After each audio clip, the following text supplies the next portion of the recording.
Welcome to Annie's Kitchen and you're watching Annie's Kitchen with Annie.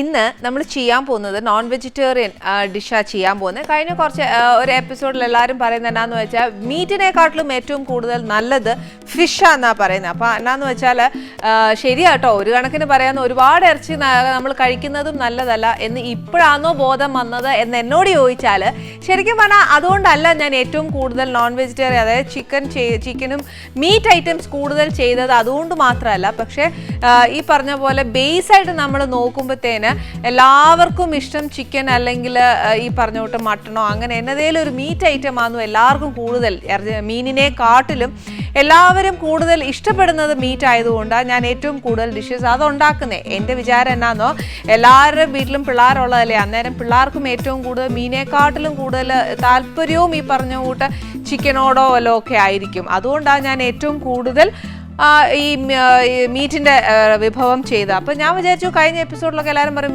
മീറ്റിനെക്കാട്ടിലും ഏറ്റവും കൂടുതൽ safe എന്ന് പറയുന്നത് ഫിഷാന്നാണ് പറഞ്ഞത്. അപ്പോൾ പിന്നെ ഞാൻ വിചാരിച്ചു എന്നാൽ പിന്നെ ഇന്ന് നമുക്കൊരു ഫിഷിൻ്റെ ഒരു റെസിപ്പി ചെയ്യാം. ഫിഷിൻ്റെ റെസിപ്പി എന്ന് പറയുമ്പോൾ നമ്മൾ ഏറ്റവും കൂടുതൽ തന്തൂരി ചിക്കനാണ് നമ്മൾ കൂടുതൽ കഴിച്ചേക്കുന്നത്. ഇപ്പം നമ്മൾ ചെയ്യാൻ പോകുന്നത് തന്തൂരി ഫിഷ് കബാബ്സ് ആണ് ചെയ്യാൻ പോകുന്നത്.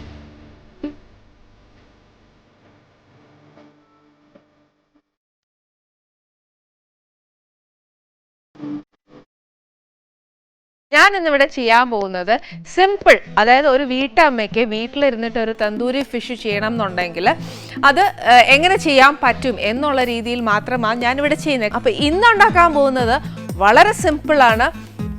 സിമ്പിൾ എന്ന് പറഞ്ഞാൽ ഒട്ടും മെനക്കെടാനില്ല. ഇതൊന്ന് പുരട്ടി വെച്ചേച്ച് ഒന്ന് ആ ഗ്രിൽ പാനയിൽ ചുട്ടെടുക്കുമ്പോൾ ഉണ്ടാവുന്ന ഒരു താമസം മാത്രമേ ഇനി വരത്തുള്ളൂ. ഇനി ഫസ്റ്റായിട്ട് ഞാൻ പറയാം, ഇതിന് തന്തൂരി മസാല എന്ന് പറഞ്ഞിട്ട് വാങ്ങാൻ കിട്ടും പൊടി, ഒന്നെങ്കിൽ അങ്ങനെ മേടിക്കുക. ഇനിയിപ്പോൾ പോവാനായിട്ട് പെട്ടെന്ന് നമ്മൾ ആലോചിക്കുക കാലത്തെ ഒന്നുണ്ടാക്കാം എന്ന് വിചാരിച്ചാൽ വീട്ടിൽ പോയി മേടിക്കാൻ ആരും ഇല്ലെന്നുണ്ടെങ്കിൽ എടുക്കേണ്ട മസാലാസ് എന്തൊക്കെയാണെന്നുള്ളത് ഞാൻ പറഞ്ഞുതരാം.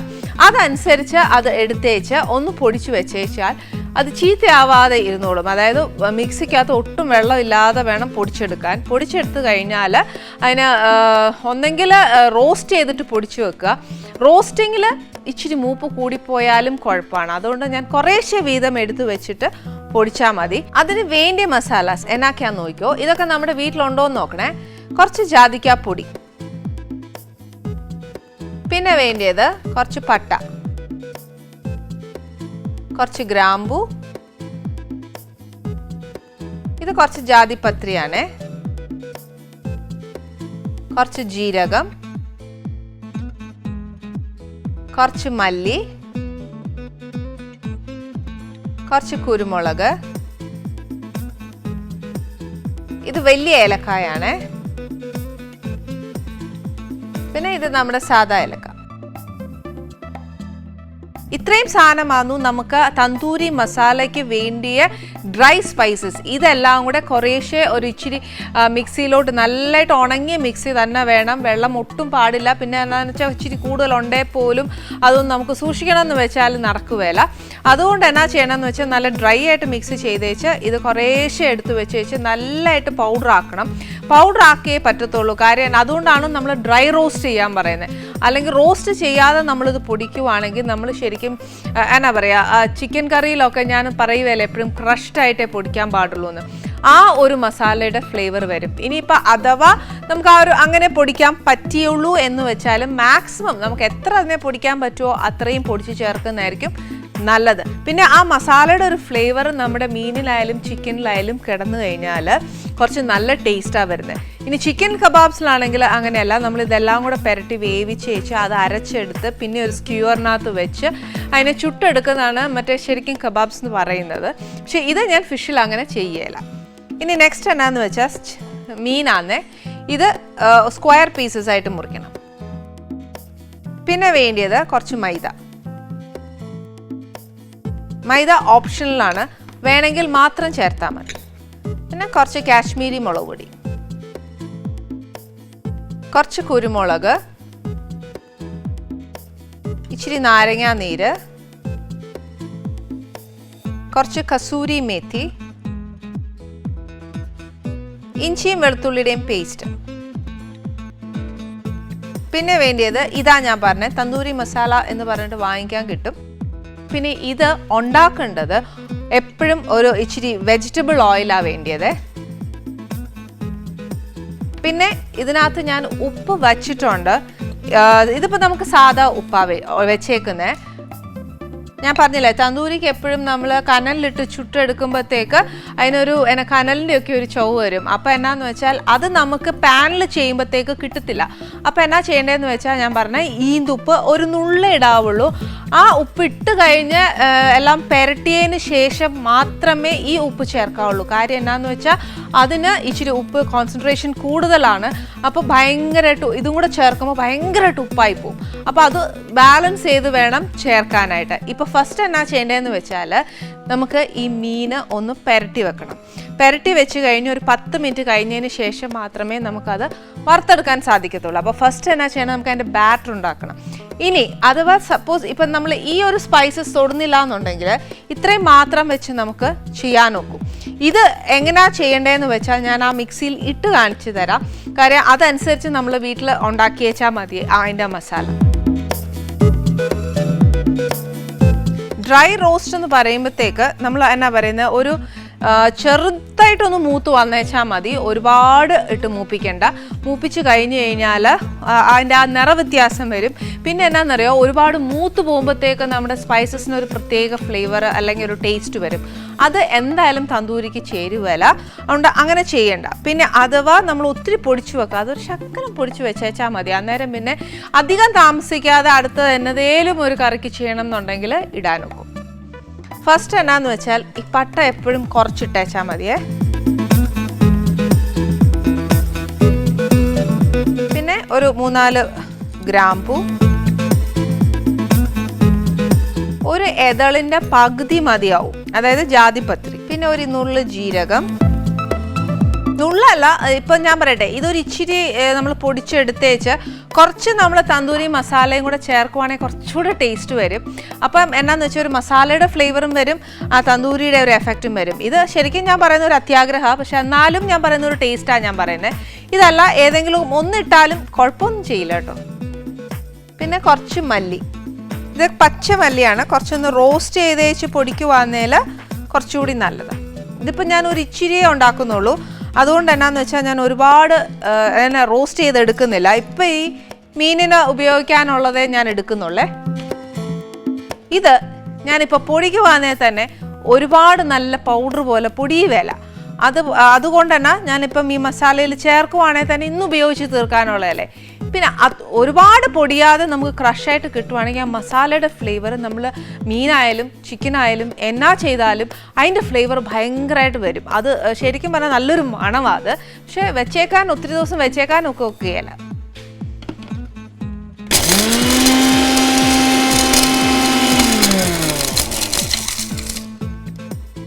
ഇതിൻ്റെ കൂട്ടത്തിൽ നമുക്ക് ഒരു ഏലക്ക, അതായത് കറുത്ത ഏലക്ക ഒരു ചെറുതിട്ടേച്ചാൽ മതി. മറ്റേ ഏലക്ക വെച്ച് നോക്കുമ്പോഴത്തേക്ക് ഈ ഏലക്കായ്ക്ക് ഭയങ്കര ഏലക്കായുടെ ഒരു ഇതുണ്ട്. അതുകൊണ്ട് ഒരെണ്ണം മതിയാവും. പിന്നെ നമ്മുടെ സാധാ ഏലക്ക ഒരു 1, 2, 3, 4. ഇത് ശരിക്കും ക്രഷായിട്ടേ കിട്ടത്തുള്ളൂ.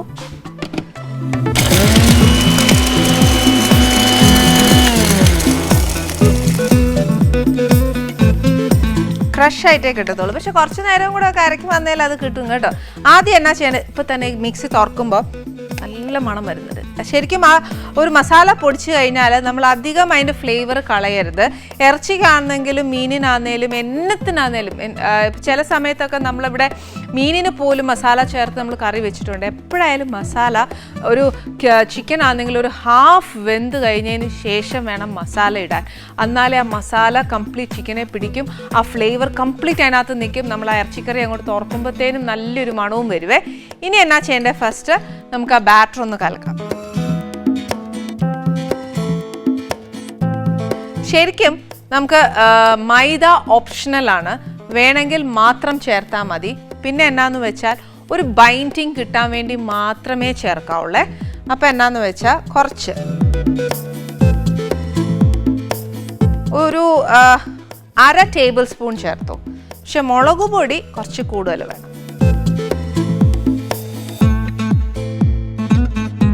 ഒരു 2 ടീസ്പൂൺ, അതേപോലെ കുരുമുളക് ഒരു 1/2 ടീസ്പൂൺ, തന്തൂരി മസാല ഞാനിവിടെ കുറച്ച് പൗഡർ ഇടുന്നുണ്ട്. അതിൻ്റെ കൂടെ തന്നെ ഞാൻ പൊടിച്ചു വെച്ച മസാലയും കൂടെ കുറച്ചിടും. പൊടിച്ചു വെച്ച മസാല ഞാൻ ഇപ്പോൾ ഇച്ചിരി ഇടത്തുള്ളൂ. കാര്യം എന്നാന്ന് വെച്ചാൽ തന്തൂരി മസാല ഞാൻ ഇട്ടിട്ടുണ്ട്. അതുകൊണ്ട് എല്ലാം കൂടെ ആകുമ്പോഴത്തേനും ഉണ്ടല്ലോ ശരിയല്ല. കുറച്ച് കസൂരി മേത്തി. പുളിക്ക് ഒരു ഇച്ചിരി നാരങ്ങാനീരും ചേർക്കണം. അതിൻ്റെ കൂടെ കുറച്ച് തൈരും ചേർക്കണം. ഇതിനകത്തോട്ട് ഒരു കുറച്ച് ഇഞ്ചിയും വെളുത്തുള്ളിയും, അതായത് ഒരു 2 ടീസ്പൂണോളവും ഇഞ്ചിയും വെളുത്തുള്ളിയും കൂടെ ഇടാം. നിറച്ചെടുക്കണ്ട. ഇപ്പം നിറച്ചെടുക്കുവാണെങ്കിൽ ഒരൊറ്റ സ്പൂൺ എടുത്താൽ മതി. ഇനി ഇതിനകത്ത് ഒരു ഇച്ചിരി പുളിയും കൂടെ കിട്ടാൻ വേണ്ടിയിട്ട് നമുക്ക് കുറച്ച് തൈര് കൂടെ ചേർക്കണേ. മസ്റ്റല്ല, വേണമെങ്കിൽ ചേർത്താൽ മതി.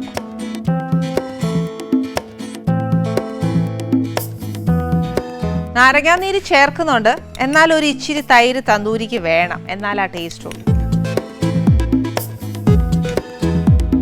ഇത് ഞാൻ ഇൻഗ്രീഡിയൻസിൽ പറഞ്ഞിട്ടില്ലായിരുന്നു, പക്ഷേ അത് ഇച്ചിരി ഇട്ടാൽ നല്ലതാണ് കേട്ടോ. അന്നേച്ച് ഒരു ഇച്ചിരി വെള്ളം അങ്ങോട്ട് ഒഴിക്കണം. കുറച്ച് മതി, ഒരുപാട് ഒഴിക്കരുത്. ഈ സ്പൂണൊക്കെ ഇട്ട് ഇളക്കുക എന്ന് പറയുന്ന ഒരു വല്ലാത്ത ഏർപ്പാടാട്ടോ. നമ്മുടെ കൈ തന്നെ ഏറ്റവും നല്ലത്. എനിക്ക് അല്ലെങ്കിലും കൈ ഇട്ടൊക്കെ നല്ലതായിട്ട് ചെയ്താൽ മാത്രമേ എനിക്ക് മനസ്സുകൊണ്ട് ഒരു തൃപ്തിയുള്ളൂ. ഇതൊക്കെയാണ് നമ്മുടെ സായിപ്പുമാർക്കൊക്കെ പറഞ്ഞിട്ടുള്ളതാ. അവർ ചിലപ്പോൾ നമ്മളിങ്ങനെയൊക്കെ ചെയ്യുന്ന കാണുമ്പോൾ അവർക്ക് അങ്ങോട്ട് തീരെ പിടിക്കുകയില്ല. പക്ഷെ എന്നാ ചെയ്യാനാ, എൻ്റെ അമ്മച്ചിയൊക്കെ ചെയ്യുന്നത് ഇങ്ങനെയാട്ടോ. ഇതിന് തന്നെയാണ് ഒരു എന്നാ പറയുക, ആ സ്നേഹവും കൈക്ക് രുചിയും കൈപുണ്യം എന്നൊക്കെ പറയുന്നത്. എനിക്കുണ്ടെന്നല്ല ഞാൻ പറയുന്നത്, പക്ഷെ എന്നാലും ഇതിനകത്തേ നമുക്ക് ആ ഒരു ആത്മാർത്ഥത വരത്തുള്ളൂ.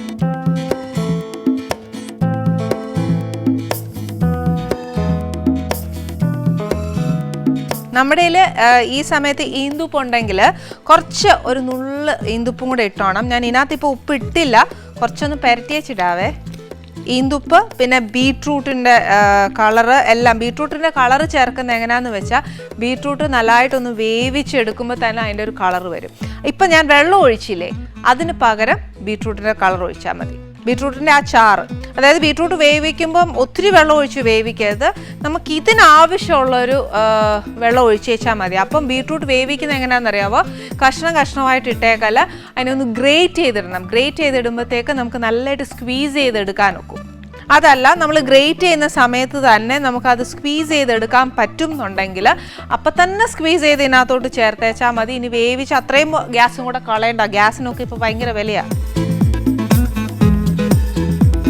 ഇതിനകത്തോട്ട് ഞാൻ ഒരു ഇച്ചിരി ഉപ്പ് ഇടുവാണേ. ഇതിനകത്ത് ഞാൻ ഒരു ഇച്ചിരി ഉപ്പ് ഇടത്തുള്ളൂ. പക്ഷേ ഞാൻ നേരത്തെ പറഞ്ഞ കൂട്ട് എൻ്റെ ഈന്തുപ്പ് എൻ്റെ ഈ ഷെൽഫിലില്ല, അലമാരിയിൽ ഇരിക്കുക. അതുകൊണ്ട് ഞാൻ അതും കൂടെ ഒരു ഇച്ചിരി ഇടുവേ. ഇച്ചിരി എന്ന് പറയുമ്പം ഞാൻ ശരിക്കും പറയുക ഒരു 1/4 സ്പൂൺ പോലും ഇടരുത്, അതിൻ്റെ പകുതി ഇടാവുള്ളൂ. അപ്പം തന്നെ നമ്മൾ ഈ ഫിഷിനകത്ത് ഇട്ട് കഴിയുമ്പോൾ തന്നെ അതിൻ്റെ ഒരു മണം വരും. പിന്നെ ഇത്രയും മസാല പോയിട്ട് അതിനൊരു മണം വന്നില്ല എന്ന് തോന്നുവാണെങ്കിൽ നമ്മുടെ വീട്ടിൽ അയ്മോദകം ഉണ്ടെങ്കിൽ അതും കുറച്ചിട്ട് കഴിഞ്ഞാൽ ഇതിനകത്ത് നല്ലൊരു മണം വരും. ഇതൊക്കെ ഓപ്ഷണലാണ്, വേണമെങ്കിൽ മാത്രം ഇട്ടേച്ചാൽ മതി. ഇനി എന്നാന്ന് വെച്ചാൽ ഞാൻ എന്തായാലും മീൻ ഇപ്പോഴെങ്ങും വറക്കുകയില്ല. കാര്യം എന്നാന്ന് അറിയാമോ, മീനിനകത്തൊരു ഇച്ചിരി ഉപ്പും പുളിയൊക്കെ പിടിച്ചില്ലെങ്കിൽ എന്നത്തിന് കൊള്ളാം. അതിനിപ്പോൾ കബാബായാലും ശരി, കറിയാണേലും ശരിയേ, ഇച്ചിരി നേരം ഒന്ന് അതൊന്ന് ഉപ്പും പുളിയൊക്കെ ഒന്ന് പിടിക്കട്ടെ. ഞാനൊരു ചെറിയ ബ്രേക്ക്. എന്നാന്നറിയാമോ, ആ മീനേലൊന്നും പിടിക്കണ്ടേ, അതല്ലേ ഞാൻ പറഞ്ഞേ. മീനെ പിടിച്ചില്ല കൊള്ളത്തില്ലെന്നേ. എനിക്കാണെങ്കിൽ ഒട്ടും പിടിക്കില്ല. ഇറച്ചിയായിരുന്നെങ്കിൽ നമ്മൾ എപ്പോഴും ഒന്ന് വേവിച്ചെടുത്തേച്ച് നമ്മൾ അങ്ങ് ഫ്രൈ ചെയ്തേനെ. പക്ഷേ ഇതുണ്ടല്ലോ, വേവിച്ചെടുത്ത് കഴിഞ്ഞാൽ അതിൻ്റെ ആ ഒരു മീനിനെ അങ്ങനെ നോക്കിയല്ല. എന്നാ എക്സ്പ്ലനേഷൻ പറയാനാ അല്ലേ. ഇനി എന്നാന്ന് വെച്ചാൽ നമ്മൾ ചെയ്യാൻ പോകുന്നത് ഇതേപോലത്തെ ഗ്രിൽ പാനാണ് വേണ്ടിയത്. സാധാ ചീനച്ചട്ടിയിലൊക്കെ വറക്കുവാന്നേൽ ഈ പറഞ്ഞ പോലെ എന്നതാ, ഇതിനകത്ത് കംപ്ലീറ്റ്ലി തന്തൂരി ഫ്ലേവറാണ്. പിന്നെ അതുകൊണ്ട് പിന്നെ വലിയ കുഴപ്പമൊന്നും വരുമല്ലോ. ഒരുപാട് എണ്ണ ഒഴിച്ചാൽ നമ്മൾ മീൻ വറുത്ത പോലെ ഇരിക്കുവേ. ഏത് ചട്ടി വെക്കുവാന്നേലും ഒരു ഷാലോ ഫ്രൈയേ ചെയ്യാവുള്ളൂ. പിന്നെ ഇതിനുള്ള ഗുണം എന്നാന്ന് വെച്ചാൽ ആ വരയൊന്ന് വീഴും, അത്രയും.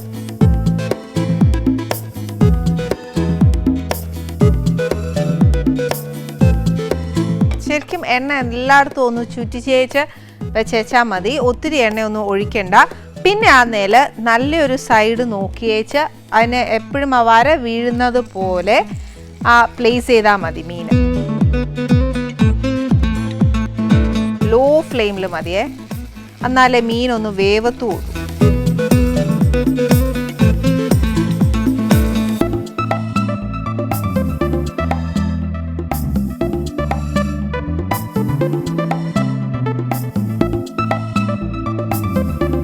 ഒട്ടുമേ തീ കൂട്ടാൻ പറ്റത്തില്ല, ചെറിയ ഫ്ലെയിമേലിരുന്ന് അത് പതുക്കെ മൊരിഞ്ഞ് വരണം. പറ്റുവാണെങ്കിൽ ഒരു കാര്യം ഞാൻ പറയാം, ഒരു എന്നാ പറയുക, ഒരു അടപ്പിട്ടേച്ചോ ഒന്ന് അടച്ചു വെക്കുവാന്നേൽ ആ ആവിയിൽ ആ മീനും ഒന്നൊന്ന് വെന്ത് കിട്ടാൻ എളുപ്പാട്ടോ. അതുകൊണ്ട് ഒരു ഇച്ചിരി നേരമെടുത്തേ നമുക്ക് എപ്പോഴും തന്തൂരി ഫിഷ് ആന്നേൽ ചെയ്യാനൊക്കത്തുള്ളൂ. ഇറച്ചിയൊക്കെ ആന്നേൽ പിന്നെ നമുക്ക് എളുപ്പവഴിയൊക്കെ കാണിക്കാൻ നോക്കും. പക്ഷെ മീനിനകത്ത് ഒരു കോംപ്രമൈസും ഇല്ല. പിന്നെ എന്നാന്നറിയാവോ, നമ്മൾ വെളിയിലുള്ള ആൾക്കാരൊക്കെ കഴിക്കുന്നതുകൊണ്ട് ഉള്ളിൻ്റെ ഉള്ളിൽ നിന്ന് പച്ച ഇങ്ങ് വരുന്ന പോലത്തെ ഒക്കെ ആണെങ്കിൽ കഴിക്കാം. പക്ഷെ നമ്മളെ കൊണ്ട് ഒട്ടും ഒക്കുകയില്ല, ഈ എന്നെ കൊണ്ട് ഒട്ടും ഒക്കുകയില്ല. അതുകൊണ്ട് നമുക്ക് വെന്ത മീൻ തിന്നുന്നതല്ലേ ഏറ്റവും നല്ലത്. അതും നല്ല ക്രിസ്പി ആയിട്ട് വെന്ത് നല്ല എന്നാ പറയുക, ഒരു ഗ്രിൽ പരുവത്തിലൊക്കെ ആയിട്ട് വരുമ്പോഴത്തേക്ക് തന്നെ ആ മീനിന് ഒന്നാ ഒരു ടേസ്റ്റാണ്. ഇതിൻ്റെ കൂടെ ഒണിയൻ റിങ്സ് ഒക്കെ അരിഞ്ഞു വെച്ച് നല്ലതായിട്ട് പ്രസൻറ്റ് ചെയ്ത് ലെമൺ വെഡ്ജസ് ഒക്കെ വെച്ച്, ഏതാന്ന് വെച്ചാൽ സാലഡ്സ് എപ്പോഴും നല്ലത് ഏതാണെന്നറിയാവോ, ഉള്ളി നല്ലതായിട്ട് അരിഞ്ഞിട്ട് നല്ലതായിട്ട് ഇങ്ങനെ കഴുകണം. അതിൻ്റെ ആ ഒരു കാറിലില്ലേ ആ ഉള്ളിയുടെ അത് അങ്ങോട്ട് കളഞ്ഞതിന് ശേഷം കംപ്ലീറ്റ് ആയിട്ട് പിഴിഞ്ഞു മാറ്റി ഇച്ചിരി ഉപ്പും വിനാഗിരിയും ഒക്കെ ചേർത്ത് വെക്കുന്ന സാലഡാണ് ഏറ്റവും നല്ലത് ഇതിന് കോമ്പിനേഷൻ.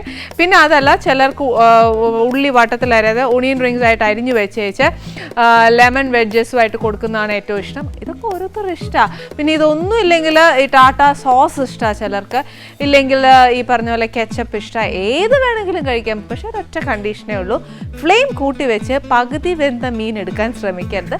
സ്ലോ ഫ്ലെയിമിൽ പതുക്കെ ഇരുന്ന് അത് ചുട്ട എഫക്റ്റ് തന്നെ ഇതിന് വരണം.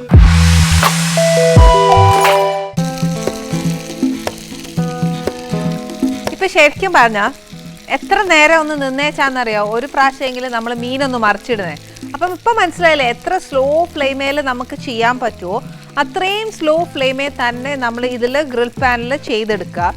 ഇനിയിപ്പോൾ ഒരു ഗ്രിൽ പാൻ കിട്ടിയില്ല എന്ന് വിചാരിച്ചോളൂ, ഒരു സാധാ പാൻ ആന്ന് വെച്ചാൽ എൻ്റെ മനസ്സിൽ തോന്നി അത് പൊട്ടത്തരാണോ എന്ന് എനിക്കുള്ളത് അറിയത്തില്ല. പക്ഷെ എന്നാലും എൻ്റെ വീട്ടമ്മമാരെല്ലാവരും ഉണ്ടാക്കണമല്ലോ, അതുകൊണ്ട് ഞാനൊരു അഭിപ്രായം ഇപ്പോൾ തോന്നിയത് പറഞ്ഞുതരാം. ഇപ്പോൾ സാധാ ഒരു പാൻ ആണെങ്കിൽ പോലും ഒരു കാര്യം ചെയ്തോ, പച്ച ഈർക്കിലില്ലേ അതിൽ ഇച്ചിരി ഒരു കട്ടിയുള്ള ഈർക്കിലി എടുത്തേച്ച് ആ പാനിൻ്റെ വലുപ്പത്തിന് എത്രയാ നീളവും വീതിയും ഒക്കെ നോക്കി വെച്ചാൽ അതനുസരിച്ച് ഒരു ഭാഗത്ത് മാത്രമായിട്ട് ഈ ഈർക്കിലി ഒന്ന് നിരത്തി വെക്കുക.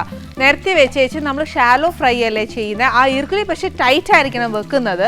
വെച്ചേച്ച് എണ്ണ ഒഴിച്ചിട്ട് അതിൻ്റെ മേളിൽ ഈ പറഞ്ഞ കൂട്ട് മീനെടുത്ത് വെക്കുവാന്നേൽ ചിലപ്പം ഈ പറഞ്ഞ കൂട്ട് ഈ വര കിട്ടാൻ ചാൻസ് ഉണ്ട്. അത് ചിലപ്പോൾ ഒന്ന് ട്രൈ ചെയ്ത് നോക്കൂ, ചിലപ്പോൾ കിട്ടും. കിട്ടിയില്ല എന്നുണ്ടെങ്കിൽ എന്നെ ചീത്ത വിളിക്കരുത്. കാര്യം എന്നാന്ന് വെച്ചാൽ എല്ലാവരും ഉണ്ടാക്കാൻ വേണ്ടിയിട്ട് എൻ്റെ മനസ്സിൽ തോന്നിയ ഇപ്പോൾ ഒരു നല്ല ബുദ്ധിയാണോ പൊട്ടത്തരാണോ എന്ന് എനിക്ക് അറിയാൻ മേല. ട്രൈ ചെയ്ത് നോക്കിക്കോളൂ, അപ്പം ഈ ചിലപ്പോൾ ഈ വരയൊക്കെ കിട്ടിയെന്നിരിക്കും.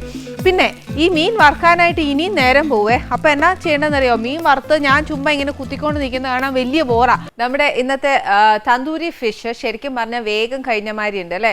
ശരിക്കും ഇത് ഒരുപാട് പണിയൊന്നുമില്ല. ഇങ്ങനത്തെ കുറേ സാധനങ്ങളൊക്കെ നമ്മൾ കണ്ടുപിടിക്കുകയാണ് എങ്കിൽ നമുക്ക് ഒരുപാട് എന്താ പറയുക ജോലിയൊക്കെ ഭയങ്കരമായിട്ട് എളുപ്പമാക്കാൻ പറ്റുമേ. പിന്നെ ഇതിനകത്ത് ഈ പറഞ്ഞ കൂട്ട് ഡ്രൈ ആണ്, സ്റ്റാർട്ടറാണ്. പിന്നെ ഇത് ചോറിൻ്റെ കൂടെ ഒന്നും കൊടുത്തേക്കരുത്. കാര്യം എന്നാണെന്നറിയാമോ, ഇത് ശരിക്കും ഒരു സ്റ്റാർട്ടർ മാത്രമാണ്. അതിൻ്റെ കൂടെ ജ്യൂസോ അങ്ങനെയൊക്കെ കൊടുത്ത് സെർവ് ചെയ്യാവുന്നതേ ഉള്ളൂ. പിന്നെ ഇത് സ്റ്റാർട്ടർ ആക്കാൻ കാര്യം എന്ന് വെച്ചാൽ ഇന്നത്തെ ന്യൂ ജനറേഷൻ പിള്ളേർക്കൊക്കെ ഭയങ്കര ഇഷ്ടമാണ് ഇങ്ങനത്തെ കാര്യങ്ങളൊക്കെ. ഇന്ന് വരുന്ന നമ്മുടെ ആനീസ് കിച്ചണിൽ വരുന്ന ഗസ്റ്റ് പോലും ഒരു ന്യൂ ജനറേഷനിൽ പെട്ട ഒരാളാണ്. പക്ഷേ ന്യൂ ജനറേഷനിൽ പെട്ട ആളെന്ന് പറയുമ്പോൾ നമ്മുടെ മനസ്സിൽ പക്ഷേ അത് ആ ന്യൂ ജനറേഷൻ എത്തിയോന്നൊന്നും എനിക്കറിയാൻ മേല. എൻ്റെ മനസ്സിലൊക്കെ ശരിക്കും പറഞ്ഞാൽ ഇപ്പോഴും ആ കൊച്ചുകുട്ടി അത് തന്നെ ഉള്ളൂ എൻ്റെ മനസ്സിൽ. വേറെ ആരുമല്ല, നമുക്കൊക്കെ ഇഷ്ടമുള്ളൊരു മോനാണ്, ഗണപതിയാണ് ഇന്നിവിടെ നമ്മുടെ ആനീസ് കിച്ചണിലേക്ക് വരാൻ പോകുന്നത്.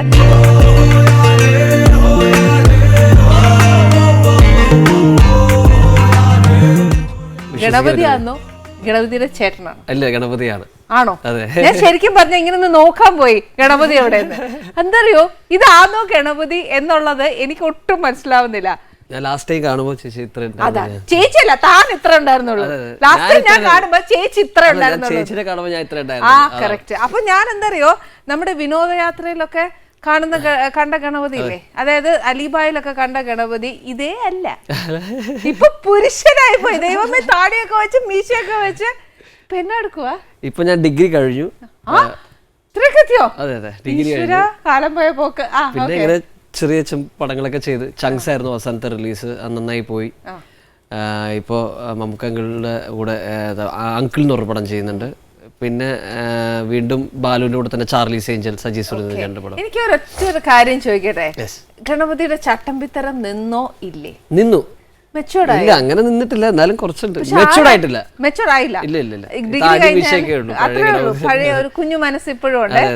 എന്താണെന്നറിയോ, ഞങ്ങൾക്കൊക്കെ ആ ചെക്കനെ ഇഷ്ടം. കാര്യം കയ്യിലൊരു വടി ഉണ്ടായിരുന്നെങ്കിൽ രണ്ടെണ്ണം വെച്ച് കൊടുക്കാം. പക്ഷെ നമുക്കെന്തറിയോ, ചട്ടമ്പിത്തരം കാണിക്കുന്ന പിള്ളേരോട് ഭയങ്കര ഒരു ഇഷ്ടം വരും, ഒരു ഓമനത്വം വരും. എന്തായാലും ആ ചട്ടമ്പിത്തരം അധികം ഒന്നും വിടരുത് കേട്ടോ. കുറച്ചുകൂടെ ഒക്കെ വലുതായി കഴിഞ്ഞിട്ട് മെച്ചൂർഡായിട്ട് തോന്നണം എന്ന് തോന്നുകയാണെങ്കിൽ മാത്രം മതി. അത് മാത്രമേ ഉള്ളൂ, അതിന് താടി മീശ വളർത്തും. മെച്ചൂർഡ് തോന്നാൻ മാത്രം മതി. തോന്നാൻ മാത്രം. മോൻ വീട്ടിൽ ഒറ്റ ഒരാളാണ്? ഇല്ല, എന്റെ ബ്രദർ ഉണ്ട്, ചിദംബരം എന്നാണ് പേര്. പുള്ളി രാജീവ് സാറിന്റെ ക്യാമറ അസിസ്റ്റന്റ് ആണ്. രണ്ട് മക്കളും ഫിലിമിലായപ്പോ? ഓ, അത് ശരി. ചേട്ടന് അപ്പൊ ഇഷ്ടമൊന്നുമില്ല അഭിനയിക്കാനൊന്നും? പുള്ളി അഭിനയിച്ചിട്ടായിരുന്നു ആലിപ്പഴം എന്ന് പറഞ്ഞ സീരിയലിൽ, സജി സുരേന്ദ്രന്റെ സീരിയലിൽ പുള്ളിയായിരുന്നു മെയിൻ വില്ലനായിട്ട് അഭിനയിച്ചത്. പിന്നെ കുറച്ച് കഴിഞ്ഞപ്പോൾ അഭിനയത്തോട് താല്പര്യം ക്യാമറയുടെ ബാക്കിൽ നിൽക്കാനാണ് പിന്നെ ഇഷ്ടം. ഓക്കെ. എനിക്കൊരു സംശയം എന്താണെന്നറിയോ, ശരിക്കും ചേട്ടൻ അഭിനയിച്ച് തുടങ്ങിയപ്പോഴത്തേക്ക് അനിയൻ ഇടിച്ചു കയറിയതാണോ ഇല്ലെന്നുള്ള ഒരു കഥ എനിക്കറിയാം. തീർച്ചയായിട്ടും. നമുക്ക് അങ്ങോട്ട് പോകാം, നമുക്ക് അവിടെ പോയിരുന്നു വർത്താനം പറയാം.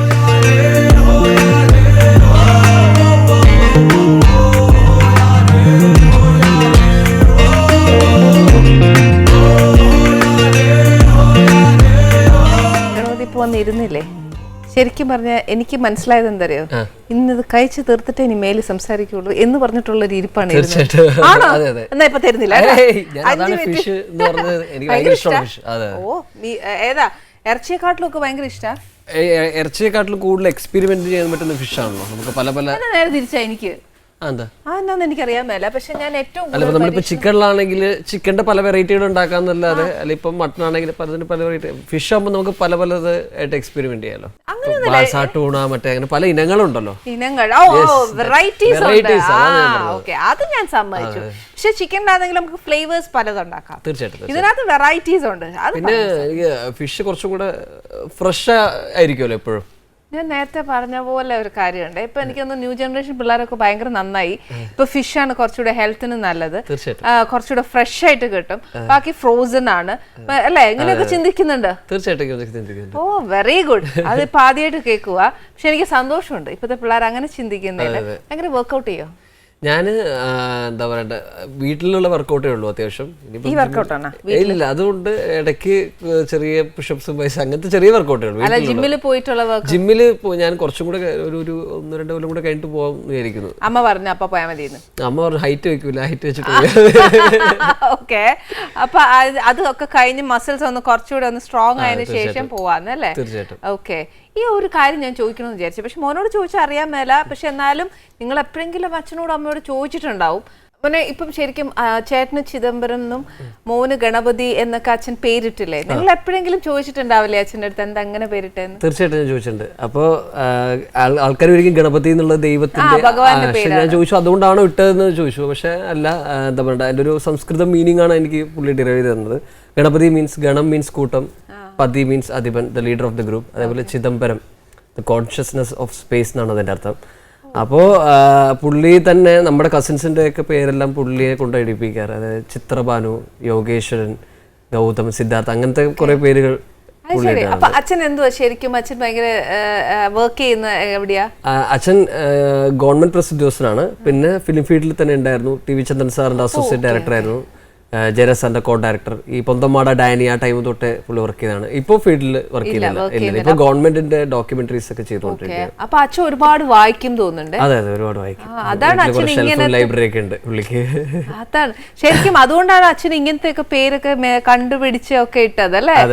ഒരുപാട് വിവരമുള്ള ഒരു ആദ്യമൊക്കെ സ്കൂളിൽ ഭയങ്കര, കാരണം ഞാൻ ഗണപതി എന്നുള്ള ആദ്യം ഒരു കുട്ടികള് ചെറുപ്പത്തിലൊക്കെ ചെറിയ കളിയാക്കലൊക്കെ ഉണ്ടായിരുന്നു.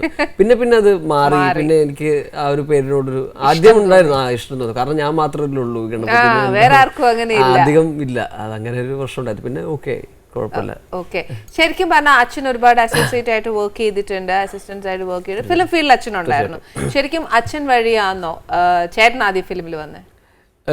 ചേട്ടൻ ആദ്യം എനിക്ക് തോന്നുന്നു സജി സുരേന്ദ്രൻ ചേട്ടൻ സീരിയൽ ചെയ്യുന്ന ടൈം, അതായത് ഇപ്പം ഫിലിമിലാണ് ചെയ്യുന്നത്. അപ്പോൾ പുള്ളിയുടെ ആലിപ്പഴം എന്ന് പറഞ്ഞ സീരിയലാണ് ഈ ചേട്ടൻ ആദ്യമായിട്ട് അഭിനയിക്കുന്നത്, മെയിൻ വില്ലൻ. അപ്പോൾ എന്താ പറയണ്ട, അച്ഛൻ്റെ അടുത്ത് ഇങ്ങനെ ചോദിച്ചപ്പോൾ എൻ്റെ മകനുണ്ട് ഒന്ന് നോക്കാമെന്ന് പറഞ്ഞപ്പോൾ സഹിച്ചിട്ട് പറഞ്ഞു നമുക്ക് നോക്കാമെന്നുള്ള രീതിയിലാണ് അങ്ങനെ ചെയ്തത്. അപ്പോൾ അത് പുള്ളിക്ക് ഇഷ്ടമായി. അങ്ങനെ ഞാൻ ഉള്ള ടൈമിൽ ചേട്ടൻ വരെ കാറ് വരികയും കൊണ്ടുപോയി. അപ്പം ഞാൻ ആലോചിച്ചു എന്തുകൊണ്ട് എനിക്ക് വായിക്കൂടാ. അന്ന് ഞാൻ അച്ഛനടുത്ത് പറഞ്ഞ് എന്താ പറയണ്ട, എനിക്കും ഒരു ദിവസം ഇവിടെ ഒരു കാറ് വരും എന്നെയും വിളിക്കാൻ എന്നുള്ളൊരു അങ്ങനെ ചെറിയൊരു പാഷനില്ല. ഞാൻ അഭിനയിക്കുന്നതിന് മുമ്പ് ഡബ്ബിംഗ് ആർട്ടിസ്റ്റ് ആയിരുന്നു ശരിക്കും പറഞ്ഞാൽ. എന്താ പറയണ്ട, ആര്യ, അനന്തഭദ്രം. ഞാൻ എൻ്റെ ഫസ്റ്റ് ഫിലിം വിനോദയാത്ര എന്നാണ് എല്ലാവരുടെയും വിചാരം. പക്ഷെ എൻ്റെ ഫസ്റ്റ് ഫിലിം സന്തോഷ് ശിവൻ സാറിൻ്റെ ബിഫോർ ദ റെയിൻസ് എന്ന് പറഞ്ഞൊരു മൂവിയാണ്. അത് പുള്ളിയുടെ അനന്തഭദ്രത്തിൽ രാജുചേട്ടൻ്റെ ചെറുപ്പം ഡബ് ചെയ്ത് കഴിഞ്ഞപ്പോഴാണ് പുള്ളി എന്നെ ഈ ഒരു പടത്തിലേക്ക് വിളിക്കുന്നത്. അങ്ങനെ പിന്നെ കുറേ ഷോർട്ട് ഫിലിംസ് ഒക്കെ ചെയ്തിട്ടുണ്ടായിരുന്നു. എസ് കുമാർ സാറിൻ്റെ മകൻ കുഞ്ഞുണ്ണിച്ചേട്ടൻ്റെ ബിഫോർ ദി എഗ് എന്ന് പറഞ്ഞിട്ട് അതിലെനിക്ക് ബെസ്റ്റ് ചൈൽഡ് ആർട്ടിസ്റ്റ് അവാർഡ് കിട്ടുകയും പുള്ളിക്ക് ബെസ്റ്റ് ഡയറക്ടർ അവാർഡ് കിട്ടുകയും. അല്ലല്ല, അതൊരു ഷോർട്ട് ഫിലിമാണ്. ഇംഗ്ലീഷ് മൂവി ചെയ്തില്ലേ? അതാണ് ഞാൻ പറഞ്ഞത്, സന്തോഷ് ശിവൻ സാറിന്റെ ബിഫോർ ദ റെയിൻസ്. അതൊരു 10 ദിവസം മൂന്നാറിലായിരുന്നു ഷൂട്ട്. അത് എൻ്റെ സബ്ജക്റ്റ് വരെ കൊളോണിയൽ പീരീഡിൽ ഈ ഫോറിനേഴ്സ് വന്നിട്ടുള്ള കഥയും ഈ മൂന്നാറിലുള്ള അങ്ങനത്തെ ഒരു സംഭവമായിരുന്നു. പക്ഷെ ഫസ്റ്റ് എക്സ്പീരിയൻസ് ഭയങ്കര എക്സ്പീരിയൻസ് ആയിരുന്നു. ഇപ്പൊ എനിക്ക് മനസ്സിലായി മുൻ ഫിലിമിലേക്ക് വന്നു എന്നൊക്കെ ഉള്ളത്. പക്ഷെ ചേട്ടന് ഇതേമാതിരി വന്ന് വിളിച്ചുകൊണ്ട് പോകുമ്പോഴൊക്കെ ഒരു ചെറിയൊരു കുശുമ്പ് ഉള്ളിനോട്ടുണ്ട്. പിന്നെ നമ്മൾ പൊതുവേ ചിന്തിക്കുമ്പോൾ ഗണപതിക്ക് വെച്ചിട്ട് വേണമല്ലോ ബാക്കി എല്ലാവർക്കും നമ്മൾ കൊടുക്കാനുള്ള ആ ഒരു ചിന്തയും കൂടെ ഉള്ളിൽ ഉണ്ടായിരുന്നോ എന്ന് എനിക്കൊരു സംശയം. ഞങ്ങളൊക്കെ പറയുന്നത് ശരിക്കും ഭഗവാനെ ഉദ്ദേശിച്ച് പറഞ്ഞാൽ ഇദ്ദേഹം ചിലപ്പോ അങ്ങനെ അല്ലായിരിക്കും. ചെറുതായിട്ട് യൂട്ടിലൈസ് ചെയ്യാറുണ്ട്. കണ്ടോ, അത് സത്യം. അപ്പൊ അങ്ങനെ ആയപ്പോ മോൻ വിചാരിച്ചു ആദ്യം ഗണപതിക്ക് വരേണ്ടതൊക്കെ വന്നിട്ട് ചേട്ടന് വന്നാൽ മതി. അപ്പൊ ഫസ്റ്റ് ടൈം ഈ പറഞ്ഞ പോലെ എങ്ങനെ മോൻ എന്റേർഡ്? അതാണ് ഞാൻ പറഞ്ഞത്, ആദ്യം ദി ഷോർട്ട് ഫിലിംസ് ആണ് ഞാൻ ചെയ്തുകൊണ്ടിരുന്നത്. അല്ല, അതിലേക്ക് വന്ന എങ്ങനെ ആദ്യം അച്ഛന്റെ വഴിയാണോ? അല്ലല്ല, അതിലേക്ക് വന്നതെന്ന് പറഞ്ഞു കഴിഞ്ഞാൽ അച്ഛന് പരിചയം ഉണ്ടായിരുന്നു. അപ്പം എന്താ പറയണ്ട, അച്ഛൻ്റെ തന്നെ സുധീർ ബോസ് എന്ന് പറഞ്ഞ ഒരാളുടെ ഒരു ഷോർട്ട് ഫിലിം ചെയ്തു. അതിൽ ഞാനും അച്ഛനും ഫാദറും സണ്ണൊക്കെ ആയിട്ട് ചെയ്തു. അപ്പോഴത്തേക്ക് അത് കണ്ട് ഇഷ്ടപ്പെട്ടാണ് കുഞ്ഞുണ്ണിച്ചേട്ടൻ വിളിക്കുന്നത്. അങ്ങനെ എസ് കുമാർ സാറിന്റെ ഫാമിലി ആയിട്ടൊരു അറ്റാച്ച്മെന്റ് ഉണ്ടാവുകയും അങ്ങനെ അത് കഴിഞ്ഞ് ഞാനൊരു സ്പോർട്സ് ലോട്ടറിയുടെ ലാൽ സാറിന്റെ കൂടെ ഗവൺമെന്റ് സ്പോർട്സ് ലോട്ടറിയുടെ ഒരു പരസ്യം ചെയ്യേണ്ടായിരുന്നു. അതിന്റെ ക്യാമറ എസ് കുമാർ സാറായിരുന്നു. അങ്ങനെയാണ് എസ് കുമാർ സാർ ആ സമയത്ത് എൻ്റെ അടുത്ത് പറയുന്നത്, നീ സത്യൻ ചേട്ടനൊക്കെ പോയി കാണാൻ, ഒരു പടത്തിന്റെ ഒരു ഇത് നടന്നുകൊണ്ടിരിക്കുകയാണെന്ന് പറഞ്ഞു. അങ്ങനെ ഞാൻ സത്യൻ സാറിനെ പോയി കാണുകയും അപ്പം സത്യൻ സാർ ഒന്നും ചോദിച്ചില്ല, ഒന്നും ഓഡീഷനോ മറ്റോ പരിപാടി ഒന്നും ഉണ്ടായിരുന്നില്ല. നീന്താൻ അറിയാവോ, സൈക്കിൾ ഓടിക്കാൻ അറിയാവോ, ഇത് മൂന്നും അറിയാന്ന് പറഞ്ഞു. എന്നാ നീ ഫിക്സ് ആന്ന് പറഞ്ഞു. അങ്ങനെയാണ് ആ ഒരു വിനോദയാത്ര എന്ന സിനിമയിലോട്ടൊക്കെ. എന്നത് ശരിക്കും പറഞ്ഞാൽ ഭയങ്കര ഒരു ചട്ടമ്പി എന്ന് വെച്ചാൽ എല്ലാ നേരം ഓടുവാന്നേ. എന്നതേലൊരു എന്നാ പറയാ കുറുമ്പത്തരം കാണിച്ച് ഒറ്റ ഓട്ടവാ. പക്ഷെ ഒരു കാര്യം ഉണ്ട് കേട്ടോ, അതിനകത്ത് നമുക്കൊരു ആദ്യമൊക്കെ ഇന്ന കുണ്ടണിയാന്ന് തോന്നിയാ പോലും ഒരു ഇച്ചിരി ഒരു കണ്ണ് നനപ്പിച്ചു അല്ലേ ഇടയ്ക്കല്. കാരണം അത് എനിക്ക് എന്താ പറയുക അങ്ങനെ പെർഫോം ചെയ്യാൻ പറ്റിയെന്ന് പറഞ്ഞാൽ സെറ്റിന്റെ ഒരു അറ്റ്മോസ്ഫിയർ ആയിരുന്നു. കാരണം ഭയങ്കര ഫാമിലി ആയിട്ടുള്ളൊരു, അപ്പൊ നമ്മൾ അഭിനയിക്കാനുള്ള ടെൻഷൻ പരിപാടികളൊന്നുമില്ല, ഒന്നും വന്നില്ല. ഭയങ്കര ഫ്രീ ആയിരുന്നു. നമ്മളിങ്ങനെ ചെയ്യുന്ന പോലെ അങ്ങോട്ട് ചട്ടമ്പിത്തരം കാണിച്ചു. അപ്പൊ അത് ഇപ്പോഴും പക്ഷെ എവിടെയും പോകുമ്പോഴും എല്ലാവർക്കും ആ ഒരു പാലും പഴവും എന്നുള്ള പാട്ടും വിനോദയാത്രയിലെ ക്യാരക്ടർ. ദൈവമേ, അതോ നിർത്താൻ പറഞ്ഞാലും പിന്നെ അതെന്നെ പാടും. നമുക്ക് പാട്ടൊന്ന് പാടാം. ഓ തീർച്ചയായിട്ടും. പാലും പഴവും കൈകളിലേന്തി, പാലും പഴവും കൈകളിലേന്തി, പാലും പഴവും കൈകളിലേന്തി, അങ്ങനെ പാലും പഴവും. അല്ല, ഈ പരിപാടി തീരൂല കേട്ടോ ഇങ്ങനെ പാടിക്കൊണ്ടിരുന്ന. അതുകൊണ്ട് ഞാനിപ്പോ പറയാൻ പോരായിരുന്നു മതി, അല്ലെങ്കിൽ പഴയ ഓർമ്മയിലൊക്കെ പോയിട്ടെ എടുക്കും. ഓക്കെ, ദിലീപേട്ടൻ എങ്ങനെയായിരുന്നു? ദിലീപേട്ടൻ ഭയങ്കര ഫ്രണ്ട്ലി ആയിരുന്നു. കാരണം എന്ന് വെച്ചാൽ ആ ടൈമിൽ നമുക്ക് എന്താ പറയണ്ട, എനിക്ക് ആ ക്യാരക്ടർ ഭയങ്കരമായിട്ട് എന്താ പറയണ്ട, ഒരു ദിലീപേട്ടനായിട്ടുള്ളൊരു സംഭവം വർക്കൗട്ട് ചെയ്ത് ദിലീപേട്ടൻ അത്ര ഫ്രീ ആയതുകൊണ്ടാണ് നമ്മുടെ അടുത്ത്. പിന്നെ അതുകൊണ്ട് എന്താ പറയുക, കോമഡി പറയുക, ആ സെറ്റ് ഇന്നസെന്റ് എന്താ പറയുക, ഇന്നസെന്റ് അങ്കിളുടെ കോമഡികൾ ഭയങ്കര സെറ്റിൽ ലൈവായിരുന്നു അവരുടെ സംഭവങ്ങളൊക്കെ. പിന്നെ സത്യൻ സാർ എന്നെ സോങ് ഒക്കെ ചെയ്യാൻ പോകുമ്പോൾ പുള്ളി എന്നെ തോളത്ത് കയറ്റി കൊണ്ടുപോയി കൊച്ചായിരുന്നു. അപ്പൊ ഭയങ്കര ഫ്രീ ആയിരുന്നു. അത് കഴിഞ്ഞ് ഞാൻ പോയൊരു സിനിമയാണ് അലിഭായ്. Entirely different. അല്ല, അത് ഞാൻ ഒരുപാട് സ്റ്റാർസിനെ ഒരു സെറ്റിൽ കാണുന്ന ഒരു, ഞാൻ അങ്ങനെ ഒരു സെറ്റ് അനുഭവിച്ചിട്ടില്ല. പിന്നെ ആ 2 പടത്തിലും എനിക്ക് എൻ്റെ സ്വന്തം പേരിൽ അഭിനയിക്കാൻ പറ്റി. ഗണപതി എന്നുള്ള ഷായി സാറ് ആ പടത്തിലും എന്താ പറയുക നറേറ്റ് ചെയ്തതിൽ എൻ്റെ പേര് തന്നെയാണ്, ഇത് ഗണപതി മാർക്കറ്റിൻ്റെ സ്വന്തം ഗണപതി, അങ്ങനെ ഒരു ഭാഗ്യം കിട്ടിയിട്ടുണ്ട്. അവിടെ പോയപ്പോൾ ഞാൻ ആദ്യമായിട്ടാണ് ലാൽ സാറിനെ ആ ടൈമിൽ കാണുന്നത്. പിന്നെ ഒരു 10-20 ആർട്ടിസ്റ്റുകൾ പൊള്ളാച്ചിയിൽ സെറ്റ്, അപ്പൊ ഒരു ഫാമിലി ഇവിടുന്ന് പെട്ടെന്ന് വലിയൊരു അപ്പൊ ആ ഒരു എക്സ്പീരിയൻസ് എങ്ങനെയാണ്? ലാൽ സാറിനൊക്കെ ഇങ്ങനെ സംസാരിക്കുകയും എത്തി നോക്കോ അല്ലെങ്കിൽ പോയി വർത്താനം പറയുകയൊക്കെ ചെയ്ത? ലാൽ സാറിനെ ഞാൻ ഫസ്റ്റ് കാണുന്നത് എനിക്ക് ഇപ്പോൾ ഓർമ്മയിട്ടുള്ള ആ ഒരു കോസ്റ്റ്യൂമിൽ തന്നെയാണ് വന്നത്. പൊള്ളാച്ചിന്നാണ് ഞാൻ ആദ്യം കാണുന്നത്. അപ്പം പുള്ളി വന്നപ്പോൾ തന്നെ മറ്റേ എന്താ പറയണ്ടേ, വേറൊന്നും ഒരുപാട് കഥാപാത്രങ്ങൾ നമ്മുടെ മനസ്സിൽ അപ്പൊ ആദ്യം പുള്ളിയോട് പരിചയപ്പെടാൻ ഭയങ്കര പേടിയുണ്ട്. പക്ഷെ പുള്ളി ഒരു 2 ഷോട്ട് കഴിഞ്ഞപ്പോഴത്തേക്ക് എന്താ മോന്റെ പേര് എന്നൊക്കെ പറഞ്ഞു. അതെ അതെ. അപ്പോ പുള്ളി ഭയങ്കര, എനിക്ക് തോന്നുന്നു ഭയങ്കര ഐസ് ബ്രേക്കിംഗ് ആണ്. കൂടുതലുള്ളവരുടെ ടെൻഷൻ മാറ്റാൻ വേണ്ടി ചോദിച്ചപ്പോഴത്തേക്ക് എനിക്ക് ഒന്ന് ഗണപതി പറഞ്ഞാണ് പേരെന്താ മോനെ ഗണപതി അങ്ങനെ വന്നിട്ട് പറഞ്ഞിട്ടുണ്ടാവും. ചോദിക്കുന്നതിന് മാത്രം ഉത്തരം. പിന്നെ കുഴപ്പമില്ലാതെ പുള്ളിയെ കണ്ടിച്ച് ഫ്രണ്ട്ലായി. പിന്നെ പുള്ളിയുടെ കൂടെ എനിക്കൊരു 3-4 പടം ചെയ്യാൻ പറ്റി ലാൽ സാറിന്റെ കൂടെ. ഇതിനകത്ത് കുറെ കൊമേഡിയൻസ് ഉണ്ടായിരുന്നു. നമ്മുടെ ജഗദീഷ് ചേട്ടനുണ്ട്, ഇന്നസെന്റ് ചേട്ടനുണ്ട്, ഈ പറഞ്ഞോണ്ട് ഒരുപാട് കൊമേഡിയൻസ്. അതിനകത്ത് എന്തെങ്കിലും ഒരു കോമഡി ആയിട്ട് എന്തെങ്കിലും അതായത് നമ്മുടെ സിനിമയായിട്ട് ബന്ധപ്പെട്ടല്ല, അല്ലാതെ ലൊക്കേഷനിൽ എന്നതെങ്കിലും തമാശയോ എന്നതെങ്കിലും ഒക്കെ നടന്നിട്ടുണ്ടോ? ലൊക്കേഷനിൽ എപ്പോഴും കോമഡി ആയിരുന്നു. കാരണം എന്താ പറയുക, പിന്നെ എനിക്ക് ഒരു 10 വർഷം മുമ്പുള്ളതാണ്, എനിക്ക് അങ്ങനെ കാര്യമായിട്ട് അത്ര ഓർമ്മയില്ല. അങ്ങനെ മറക്കാൻ പറ്റാത്ത എന്ത് സംഭവങ്ങളൊന്നുമില്ല. പക്ഷെ ഭയങ്കര ജോളിയായിരുന്നു. പിന്നെ ലളിത ചേച്ചിയൊക്കെ ഫാദറിന് മുമ്പേ അറിയാവുന്നതാണ്. അപ്പൊ ഭയങ്കര ഒരു കെയർ ഉണ്ടായിരുന്നു എപ്പോഴും ആ ടൈമില്. അപ്പോ സെറ്റില് ആർട്ടിസ്റ്റിൽ ഏറ്റവും ചെറുതല്ലേ, എല്ലാരും ഒന്ന് കരുതാതിരിക്കുവോ? തീർച്ചയായിട്ടും ഏറ്റവും ചെറുത് ഞാനായിരുന്നു. അപ്പൊ എല്ലാവരുടെയും ഒരു കെയർ ഉണ്ടായിരുന്നു.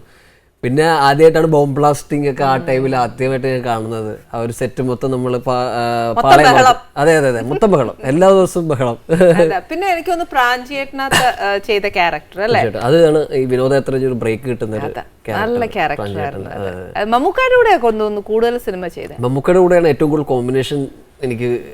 വേറെ ദിലീപേട്ടൻ ദിലീപേട്ടനെ കഴിഞ്ഞാലും ഇപ്പൊ മമ്മൂക്കായിട്ട് 3ാമത്തെ പടം ചെയ്തത് മമ്മൂക്കായിട്ട് ഏറ്റവും കൂടുതൽ കോമ്പിനേഷൻ. മമ്മൂക്കായിട്ടുള്ള റാപ്പ് ഔട്ട് എങ്ങനെയാ? മമ്മൂക്ക എന്ന് പറഞ്ഞു കഴിഞ്ഞാൽ ലൈക്ക് വേറൊരു ലാലേട്ടൻ തമ്മിലുള്ള ഇന്റർവ്യൂ ഡിഫറെന്റ്, ഒരു ഫാദർലി ലൈക്ക് എന്താ പറയുക, ഒരു കാരണം പറഞ്ഞു നമ്മുടെ വലിയേട്ടൻ ആ ഒരു ഫീലാണ്. എന്താ പറയണ്ടേ, പുള്ളി എന്താ പറയണ്ട, ഇപ്പൊ വർക്ക് ചെയ്യുമ്പോഴായാലും നമുക്ക് എന്തെങ്കിലുമുള്ള ഒരു ടിപ്സും കാര്യങ്ങളൊക്കെ പുള്ളി നമുക്ക് പറഞ്ഞു തരും. പിന്നെ രഞ്ജിത്ത് സാറ്, അവർ രണ്ടൊരു കോംബോ ഭയങ്കര ഒരു എന്താ പറയുക എക്സ്പീരിയൻസ് ആയിരുന്നു. പിന്നീട് പുത്തൻ മണത്തിലും എനിക്കത് ചെയ്യാൻ പറ്റി. ഓക്കെ, ഇത് പറഞ്ഞപ്പോഴാണ് ഞാൻ ആലോചിച്ചത്, ശരിക്കും പറഞ്ഞ ഗണപതി രഞ്ജിയേട്ടൻ്റെ ഒട്ടുമിക്ക സിനിമയിലും ഉണ്ട്. ഈ രഞ്ജിയേട്ടനുമായിട്ട് എങ്ങനെ ഇത്ര അടുത്തേ? അല്ല, രഞ്ജിത്ത് സാറായിട്ട് ഞാൻ അടുത്തതെന്ന് വെച്ച് കഴിഞ്ഞാൽ, രഞ്ജിത്ത് സാർ ഞാൻ ആദ്യം രഞ്ജിത്ത് സാറിനെ കാണുമ്പോൾ പുള്ളി എന്നെ വിളിച്ചു, ഇങ്ങനെ ഒരു പടമുണ്ട്, ഡിക്സൺ ചേട്ടനാണ് വിളിക്കുന്നത്. അപ്പോഴത്തേക്ക് പോയി പുള്ളിയുടെ ഓഫീസിൽ. അപ്പോൾ പുള്ളി വിനോദയാത്രയാണ് കണ്ടുകൊണ്ടിരിക്കുന്നത്. അപ്പോൾ ഞാനൊരു കാര്യം ചെയ്യും, ഞാനിത് കണ്ടുകൊണ്ടിരിക്കുകയാണ്, ഇത് കഴിഞ്ഞിട്ട് ഞാൻ തന്നെ വിളിക്കാമെന്ന് പറഞ്ഞു. അങ്ങനെ അത് കണ്ടു കഴിഞ്ഞ് പുള്ളി ഫോളോ ചെയ്യുന്നൊരു ക്യാരക്ടർ. പിന്നീട് ഷൂട്ടിങ് തുടങ്ങിയപ്പോൾ പുള്ളിയായിട്ട് എനിക്ക് ഭയങ്കര എന്താ പറയണ്ടേ, പുള്ളി ഈസ് ലൈക്ക് മൈ ഗുരു. കാരണം ഒരുപാട് കാര്യങ്ങൾ പറഞ്ഞു തരും, സിനിമ എങ്ങനെ നല്ല അഡ്വൈസസ് തരും. നല്ല അഡ്വൈസ്. കാരണം പ്രാഞ്ചേട്ടന് ശേഷമാണ് സിനിമയാണ് നമ്മൾ ചെയ്യുന്നത്. ഇതില് ഇനിയും പല കാര്യങ്ങൾ പഠിക്കേണ്ടിയിരുന്നു. വേറൊരു പേഴ്സ്പെക്റ്റീവ് പുള്ളി കൊണ്ടു തന്നിട്ടുണ്ടായിരുന്നു. അത് ഞാൻ എപ്പോഴും പുള്ളിയോട് നന്ദി പറയും. കാരണം നമുക്ക് അത്രയ്ക്കും സില്ലിയായിരുന്നു നമ്മൾ സീരിയസ്നെസ്സിലോട്ട് ഇമ്പോർട്ടൻസ് മനസ്സിലാക്കി തന്നത് രഞ്ജിത്ത് സാറായിരുന്നു.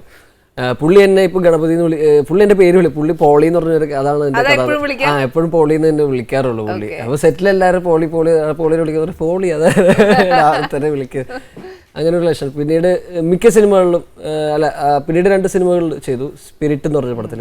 ആ പടത്തിൽ പുള്ളി എന്ന് പറയുന്നത് ഇത് നിന്നെ എങ്ങനെങ്കിലും ഉൾക്കൊള്ളിക്കണ്ടേ എന്ന് പറഞ്ഞൊരു ക്യാരക്ടർ തന്നെ. എനിക്ക് തോന്നുന്നു ഇപ്പൊ പറഞ്ഞു കേട്ടപ്പോ രഞ്ജിയേട്ടന് ഒരു പ്രത്യേക സ്നേഹം ഗണപതിയോടുണ്ട്. അതുകൊണ്ടാ പറഞ്ഞത് നിന്നെ ആ സിനിമേനകത്ത് എനിക്ക് ഉൾക്കൊള്ളിക്കണം, അതുകൊണ്ട് വേണ്ടിയിട്ട് ആ ഒരു ക്യാരക്ടർ ഞാൻ പറഞ്ഞാണ് അല്ലേ? അതെ അതെ. ശരിക്കും മോൻ പഠിച്ചു വളർന്നതൊക്കെ എവിടെയാ? ഞാൻ പഠിച്ചു വളർന്നതൊക്കെ ട്രിവാൻഡ്രത്താണ്. വഴുതക്കാട് ആദർശ വിദ്യാലയ ഹിന്ദി പ്രചരണ സ്കൂളിലായിരുന്നു ഞാൻ പഠിച്ചു വളർന്നത്. അമ്മ ടീച്ചറായിരുന്നു. അവിടെയല്ല, അമ്മ മഹിളാ മന്ദിരം, പൂജപ്പുര മഹിളാ മന്ദിരം സ്കൂളിലെ ടീച്ചറായിരുന്നു. അപ്പോൾ എൻ്റെ എന്താ പറയണ്ട ഹൈസ്കൂൾ വരെയുള്ളൊരു പഠനം ട്രിവാൻഡ്രത്ത് തന്നെയായിരുന്നു. മിക്സഡ് ആണ് എല്ലായിടത്തും. ഞാൻ ജനിച്ചത് കണ്ടു. പിന്നീട് 10th തൊട്ട് ഞാൻ വീണ്ടും പയ്യന്നൂരിലേക്ക് ഷിഫ്റ്റ് ചെയ്തു. അവിടെ കോളേജൊക്കെ അവിടെയാണ്, പയ്യന്നൂർ കോളേജിലാണ് കഴിഞ്ഞത് ഡിഗ്രിയൊക്കെ, BA political science. Nivin Pauly പറഞ്ഞത് ഒരു വലിയൊരു ഡയലോഗ് ഉണ്ട് പയ്യന്നൂർ കോളേജിനെ കുറിച്ച്, അറിയോ? തീർച്ചയായിട്ടും എന്ന് പറഞ്ഞു. പയ്യന്നൂർ കോളേജിന്റെ വരാന്തയിലൂടെ ഞാനങ്ങനെ നടന്നു പോകുമ്പോൾ അവളുടെ അവളുടെ തട്ടത്തിൽ ഇങ്ങനെ വടക്ക് മാത്രം കാണുന്ന ഒരു കാറ്റ് വീശി. ശരിക്കും വീശിയോ എന്തെങ്കിലും കാറ്റ്? എനിക്കങ്ങനെ വീശിയിട്ടില്ല അവിടെ. വീശുന്നുണ്ടോന്ന് ശ്രദ്ധിച്ചോ? വീശുന്നുണ്ടോന്ന് ശ്രദ്ധിച്ചു പലപ്പോഴും. ഫസ്റ്റ് ഇയറിൽ തേർഡ് ഇയറിലൊക്കെ പിന്നെ പ്രതീക്ഷ ഉണ്ടായിരുന്നു. പിന്നെ അമ്മ അവിടുത്തെ ഇപ്പം വൈസ് പ്രിൻസിപ്പൾ ആണ് വേറെ കോളേജ് സ്കൂളിലെ ലത്തീഫി ഇംഗ്ലീഷ്. ഞാൻ അവിടെ ആയിരുന്നു എന്റെ ക്യാമ്പിങ്. ആ സ്കൂളിന്റെ പരിസരത്താണ് നമ്മുടെ ഫ്രണ്ട്സ് ഒക്കെ. പിന്നെ അമ്മ അവിടെ വൈസ് പ്രിൻസിപ്പളും കൂടെ ആയപ്പോഴത്തേക്ക് അമ്മ ദയവേത് ഈ ഭാഗത്ത് ഭാഗത്തുനിന്ന് വരരുത്, എന്റെ മാനം കെടുത്തരുത് പറഞ്ഞു. ഇപ്പൊ കറന്റിൽ ഒന്നും ചെയ്യുന്നില്ല. ഡിഗ്രി ഇങ്ങനെ കഴിഞ്ഞ് ഇനി എന്നാ ചെയ്യണം ഇഷ്ടം? സപ്പോസ് ഇപ്പൊ ആക്ടർ അല്ലായിരുന്നെങ്കിൽ വലിയൊരു ട്രാവലർ ആവണം എന്നാണ് ഏറ്റവും വലിയ ആഗ്രഹം. അതെ, പണിയൊന്നും പാടില്ല, വെറുതെ ട്രാവൽ ചെയ്യാ, ചില്ല് എക്സ്പ്ലോർ ചെയ്യാന്നുള്ളത്. Very good. ഇപ്പത്തെ അല്ല നമ്മള് ഒരു ഓഫീസിന്റെ അകത്തിരുന്ന് പണിയെടുത്ത് കുട്ടികളെല്ലാം ഇത് തന്നെ പറയുന്നത്. എന്നതാ ഒരു ഓഫീസിനകത്തോട്ട് ഇരുന്നേച്ച് അതിനകത്തിരുന്ന് 4 ചെവരിനകത്ത് ഇരുന്നേച്ചിരുന്നുള്ള പണിയൊന്നും ഞാൻ കുക്ക് ചെയ്യലെന്നാ. തീർച്ചയായിട്ടും. അതുകൊണ്ട് നിങ്ങൾ എന്നെ ഉദ്ദേശിക്കും? അതുകൊണ്ട് ഉദ്ദേശിക്കുന്ന പറഞ്ഞാൽ ഇപ്പൊ എന്റെ വീടിന്റെ അടുത്ത് എനിക്കറിയാവുന്ന ഒരു ചേട്ടനുണ്ട്. പുള്ളി വർക്ക്ഷോപ്പ് പണിയോട്ടോ. പുള്ളിയുടെ പേര് അനു എന്നാണ്, നമ്മൾ അനുച്ചാന്നാണ് വിളിക്കാറ്. അപ്പോൾ അതേപോലെ പുള്ളിയുടെ ഒരു ഫ്രണ്ടിനെ എനിക്കറിയാം. പുള്ളി ബാങ്കിലാണ് വർക്ക് ചെയ്യുന്നത്. അപ്പോൾ ഇവർ രണ്ടുപേരും അനുഭവിക്കുന്ന മാനസികാവസ്ഥ നമ്മൾ കാണുന്നുണ്ട്. കാരണം എന്ന് വെച്ച് കഴിഞ്ഞാൽ ഈ ബാങ്കിലെ പുള്ളി വന്നിട്ട് ഡെയിലി അയാൾ നന്ന പൈസ ഉണ്ടാക്കുന്നു. പക്ഷേ അയാളുടെ തെറി മറ്റേത് എന്താ പറയുക അവിടെ മാനേജ് ചെയ്യുന്നുണ്ട്, ഒരു ടെൻഷൻ. ഈ അനുച്ച ഡെയിലി ഒരു ഐ തിങ്ക് ഒരു 500-600 റുപ്പീസ് ഉണ്ടാക്കുന്നുള്ളൂ പെർ ഡേ. ബട്ട് അയാൾക്ക് അത് മതി. ആ 600 കൊണ്ട് അയാളുടെ അന്നത്തെ ഇത് പോകണമെന്നല്ലാതെ വേറെ ചിന്തകളൊന്നും ടെൻഷൻ. പക്ഷെ അയാൾ അനുഭവിക്കുന്ന മാനസികാവസ്ഥ ഇയാൾ അനുഭവിക്കുന്നതും തമ്മിൽ എൻറ്റയർലി ഡിഫറെന്റ് ആണ്. കാഴ്ചപ്പാടിലൊക്കെയാണ്, പക്ഷെ നമ്മുടെ ലൈഫിൽ നമ്മൾ സെറ്റിൽ ആവണം. തീർച്ചയായിട്ടും സെറ്റിൽ ആവണം. ഞാനിത് ജസ്റ്റ് ഒരു എക്സാമ്പിൾ പറഞ്ഞില്ല, വേണ്ടാന്ന് ഉദ്ദേശിച്ചുള്ളൂ. അല്ലാതെ അങ്ങനെ ആവണം എന്ന് ഞാനല്ല പറയുന്നത്. തീർച്ചയായിട്ടും അന്വേഷിച്ച വീട് സെറ്റിൽ ആവണമെന്നാണ് എനിക്ക് ആഗ്രഹം. പക്ഷെ അങ്ങനത്തെ ഒരു സ്ട്രെസ് ലെവല്, കാരണം നമുക്ക് ഇഷ്ടമുള്ള ഫീൽഡാണെങ്കിൽ ഓക്കെ. ഇപ്പൊ പുള്ളി അയാൾക്ക് ബാങ്കിങ് ഭയങ്കര ഇഷ്ടമുള്ള സംഭവമാണെങ്കിൽ ഓക്കെ. ഇത് ഇപ്പം അഭിനയം എന്ന് പറഞ്ഞാൽ നമുക്ക് കാരണം ഒരുപാട് സ്ഥലങ്ങളിൽ നമുക്ക് പോവാം, ഒരുപാട് പുതിയ ആൾക്കാരായിട്ട് നമുക്ക് മിങ്കിൾ ചെയ്യാം, ഒരുപാട് പുതിയ എക്സ്പീരിയൻസ്, ഒരുപാട് ലൊക്കേഷൻസ്. അപ്പൊ അത് ഭയങ്കര ഇഷ്ടമാണ് സിനിമ എന്ന് പറയുന്നത്. ഇപ്പൊ ശരിക്കും 10th കഴിഞ്ഞതിന് ശേഷം മോൻ ശരിക്കും പയ്യന്നൂരാണ് ബാക്കിയെല്ലാം ചെയ്തത്. 11th 12th അതെല്ലാം കഴിഞ്ഞിട്ട് ഒരു കോളേജ് ക്യാമ്പസിനകത്തോട്ട് വരുമ്പോഴത്തേക്ക് ആസ് എ സെലിബ്രിറ്റി ആണ് ചെല്ലുന്നത്. അപ്പൊ ശരിക്കും അവിടെ ചെന്നപ്പോൾ ഉണ്ടായ ഒരു ഗ്രീറ്റിംഗ്സ്, പ്രത്യേകിച്ച് പയ്യന്നൂർ പോലുള്ള നാട്ടിൽ ഞാൻ ഭയങ്കര അന്യഗ്രഹ ജീവിയായിരുന്നു അവർക്ക്. അങ്ങനെയല്ല, എന്താ പറയുക, ഞാൻ പിന്നെ മാവേലി എന്ന് അവരെന്നെ വിളിക്കാറ്. കോളേജിൽ ചെല്ലത്തുള്ളൂ.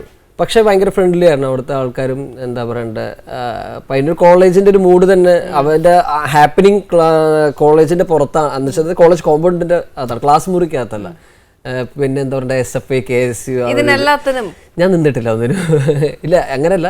ഞാൻ +2 വരെ പാർട്ടി പരിപാടികളും മറ്റേ ഇത് ഉണ്ടായിരുന്നു. കോളേജ് ആ ടൈം ആയപ്പം കാരണം നമുക്ക് അങ്ങനെ പ്രവർത്തിക്കാൻ പറ്റില്ലായിരുന്നു. കാരണം നമ്മളവിടെ സ്ഥലത്തില്ല അധികം. അങ്ങനെ ഇഷ്ടമായിരുന്നു രാഷ്ട്രീയത്തിലൊക്കെ ഇറങ്ങാനൊക്കെ. രാഷ്ട്രീയം അങ്ങനെ ഒരു ടൈം എന്താ പറയുക, ക്ലാസ് കട്ട് ചെയ്തിട്ട് സിന്ദാബാദ് വിളിക്കാം. ക്ലാസ് കട്ട് ചെയ്യുക അതായിരുന്നു എയിം. തീർച്ചയായിട്ടും അതിനൊരു കാരണമായിരുന്നു പൊളിറ്റിക്സ്. അതിന് ക്ലാസ് കട്ട് ചെയ്തിട്ട് നമ്മൾ റോട്ടിൽ മറ്റേ ബസ് സമരം നിൽക്കാൻ പറഞ്ഞാലും നമ്മൾ നിൽക്കും. അന്നാ പഠിക്കാനുണ്ട് പോലെ 1 മണിക്കൂർ സ്റ്റേ ബാക്ക് ചെയ്യാൻ പറഞ്ഞ. ഓക്കെ, അപ്പം ഈ കോളേജിലൊക്കെ ഭയങ്കര സെലിബ്രിറ്റി ആയിട്ടൊക്കെ ചെത്തിയോ? അത്യാവശ്യം കുഴപ്പമില്ല. മിക്സ്ഡ് കോളേജ് ആയിരുന്നു. മിക്സ്ഡ് കോളേജ് ഏറ്റവും കൂടുതൽ എന്താ പറയാ, മിക്സ്ഡ് കോളേജ് ആകുമ്പം ഈ ഗേൾസിന്റെ ഒക്കെ ഒരുപാട് ഫാൻസ് വന്നേച്ച് ഓട്ടോഗ്രാഫ് എഴുതുക അതൊക്കെ ഉണ്ടായിരുന്നു. തീർച്ചയായിട്ടും കുറച്ചൊരു ഓട്ടോഗ്രാഫും സെൽഫി. ഇപ്പൊ ഓട്ടോഗ്രാഫിന്റെ കാലം ഭയങ്കരമായിട്ട് കുറഞ്ഞുകൊണ്ടിരിക്കുകയാണ്. ഇപ്പൊ എല്ലാവരും സെൽഫിയാണ്.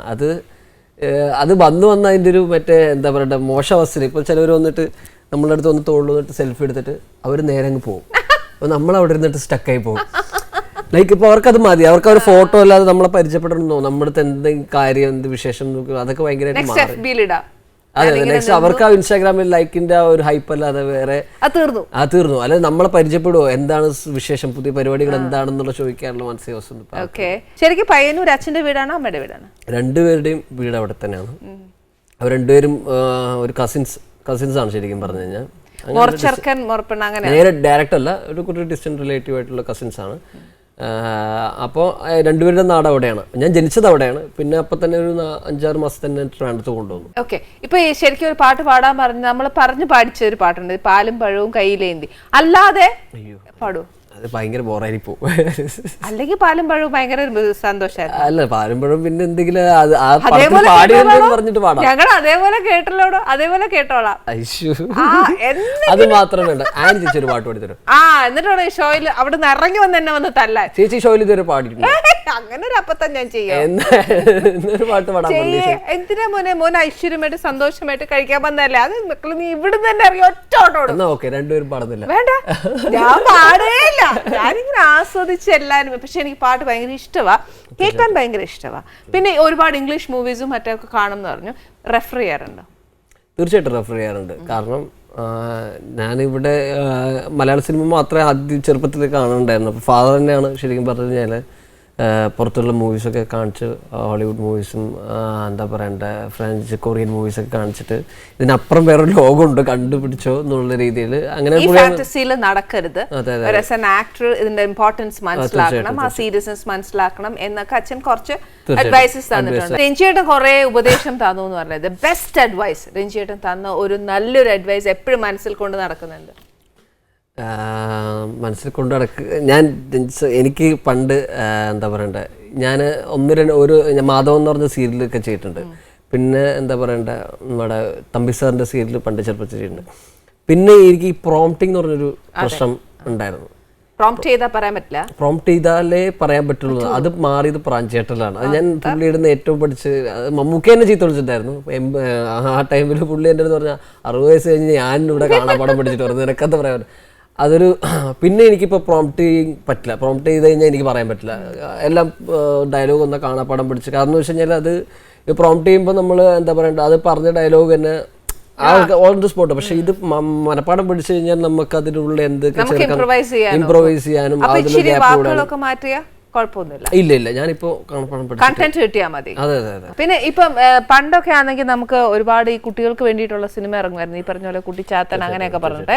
ഇപ്പം അങ്ങനത്തെ സിനിമ ഒന്നുമില്ല പിള്ളേർക്ക് വേണ്ടിയിട്ടെന്ന് പറഞ്ഞു. പക്ഷെ എനിക്കൊന്ന് ഗണപതി അങ്ങനത്തെ പിള്ളേർക്ക് വേണ്ടി എന്ന് പറഞ്ഞ കുറെ ഫിലിമിൽ അഭിനയിച്ചിട്ടുണ്ട്. ഞാൻ ചിത്രശലഭങ്ങളുടെ വീട്, അതാണ് ആദ്യമായിട്ട് സെൻട്രൽ ക്യാരക്ടറായിട്ട് അഭിനയിക്കുന്ന ഒരു മൂവി. അത് തിയേറ്റർ വൈസ് നന്നായിട്ട് പോയില്ലെങ്കിലും അതിന്റെ എന്താ പറയുക TV-യിൽ ഭയങ്കരമായിട്ട് ആൾക്കാർ ക്യാച്ച് ചെയ്ത. പിന്നെ അതിലിപ്പോ ഒരു പാട്ടുണ്ട്, ഒന്നാം നാൾ ഉല്ലാസയാത്ര പോയപ്പോൾ. അതൊന്നുമില്ല, അതൊരു എന്താ പറയുക പിക്നിക് സോങ് പോലത്തെ ഒരു ഒന്നാം നാൾ ഉല്ലാസയാത്ര പോയപ്പോൾ ഒരു കുഞ്ഞാറ്റ കിളിയെ ഞങ്ങൾ കണ്ടു, രണ്ടാം നാൾ ഉല്ലാസയാത്ര പോയപ്പോൾ 2 മുക്കുറ്റി, അങ്ങനെ പറഞ്ഞിട്ടൊരു അത് ഇങ്ങനെ 10 വരെ പോകും. അപ്പോൾ അത് ഭയങ്കര ഒരുപാട് സ്കൂളുകളിലൊക്കെ റീച്ച് ആയ സോങ്ങാണ്. പിക്നിക് കുട്ടികളുടെ ഇടയിൽ ഒരിടയ്ക്ക് ഇങ്ങനെ അത് തന്നെയായിരുന്നു എല്ലാ പിള്ളേരും പാടുന്നല്ലേ. അത് ഞാൻ 8ാം ക്ലാസ്സിൽ എന്തോ പഠിക്കുമ്പോഴായിരുന്നു. പ്രാഞ്ചിന് മുമ്പാണ് ആ പടം. ഇനിയിപ്പോ ചെയ്യാൻ പോകുന്ന ഏതാ? ചെയ്തുകൊണ്ടിരിക്കുന്നത് അങ്കിൾ, മമ്മൂക്കയുടെ തന്നെ അങ്കിൾ എന്ന് പറഞ്ഞ മൂവിയാണ്. അതിനെ തന്നെ ക്യാരക്ടർ അതൊരു ട്രാവൽ ബേസ്ഡ് ഒരു സ്റ്റോറിയാണ്. അപ്പോൾ അതിനകത്ത് ചുരുക്കം ചില ക്യാരക്ടേഴ്സേ ഉള്ളൂ. അതായത് മമ്മൂക്ക, പിന്നെ CA-യിലെ നായിക കാർത്തിക എന്ന് പറഞ്ഞ കുട്ടി, പിന്നെ ജോയ് മാത്യു സാർ. ഒരു ട്രാവൽ നടക്കുന്ന അപ്പോൾ ഞാൻ ട്രാവലിൽ ഇവരുടെ ഇടയിൽ വന്നു പോകുന്ന ഒരു കഥാപാത്രമാണ്. ഇപ്പൊ എത്ര മൂവീസ് ആയി ചെയ്തത്? ടോട്ടൽ ഒരു 25. Not bad. നല്ലത്. ഇനി ഇഷ്ടംപോലെ ഫിലിംസ് ഒക്കെ ചെയ്യട്ടെ അല്ലേ. എന്തായാലും ഇത്രയും പടം അഭിനയിച്ചാലും ഒരു ഇച്ചിരി ക്ഷീണം കാണും. നമുക്ക് എന്തായാലും ഫുഡ് സെർവ് ചെയ്യട്ടോ. ഞാൻ കൊടുക്കണ്ട, അവൻ ആദ്യമേ ഇരുന്നത് ഇപ്പത്തെ നേർക്കാന്നും പറഞ്ഞോണ്ടാ. ഞാൻ അങ്ങോട്ട് തരണോ അത് മോനെ എടുക്കും? അത് സ്റ്റാർട്ടർ ആണോ? അന്ന് മോനെ ഇങ്ങനെ തരട്ടെ.